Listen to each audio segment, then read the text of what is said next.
Welcome to Goodnight, Robin, your someone to say goodnight to.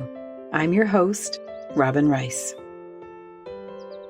Tonight I'm making a special request that you help others find this podcast.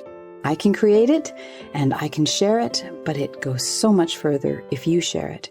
And one of the ways to let it be seen more is for you to subscribe to one of the podcast sites, wherever it is that you might listen to it. And even if that's not how you listen to it, even if you listen to it on YouTube, you can find it and subscribe on YouTube or wherever.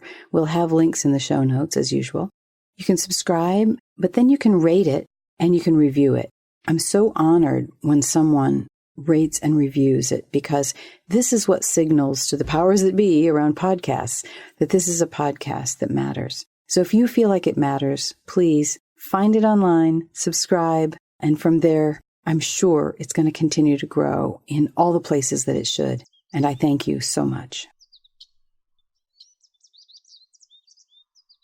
I was excited today to learn about how Finland is ending homelessness, and also about one community that's actually helping homelessness from the standpoint of kids who've been in foster care and what happens afterwards. So in Finland, they basically said that housing comes first. It comes with counseling when they need housing, when someone needs housing, but there's no preconditions. There's nothing that's going to say, okay, you can't have a house if you don't X, Y, Z.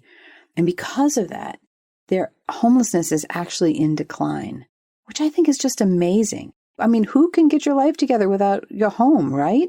So this is amazing that they're doing that. And I love the fact that they've gotten this part right.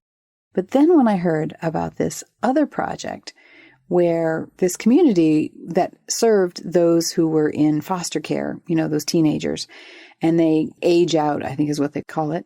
And that age of 18 when you'll no longer be supported, so you don't get to stay with a family and the family doesn't get paid and all of those kinds of things, that ends.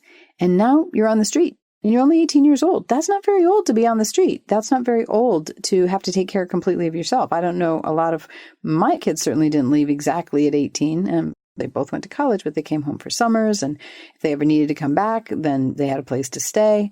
Now they're on their own, but there was a time when, of course, they needed to come back, and that was normal. So these other kids who don't have parents to do that, maybe that's you. I don't know. Maybe you're listening and that's you.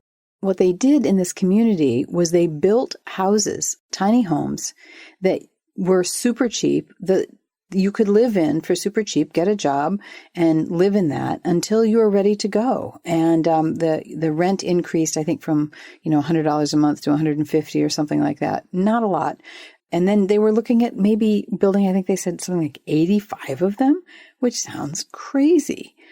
But what a wonderful way to spend tax money, to actually say, instead of creating bigger problems, instead of dropping you on the side of the street, and we're going to put you here. And what's really amazing is that they built the houses right behind the place where you get services. So that's also built in. You don't have to go and try and get all your services and get your counseling and get your, food stamps or whatever it is you need for a little while. It's right there. And then you have a community behind you of other young people. What a great idea. Man, if I had all the money in the world, I would totally do that. I would totally build a community like that. Glad that I didn't have to because someone else is, but hey, maybe more communities could pick up that idea. Anyway, I thought that was great news and I wanted to pass it on to you today. All right, I guess I'm off to bed. How about you? I hope you have a good night's sleep. I'm thinking about you. Good night.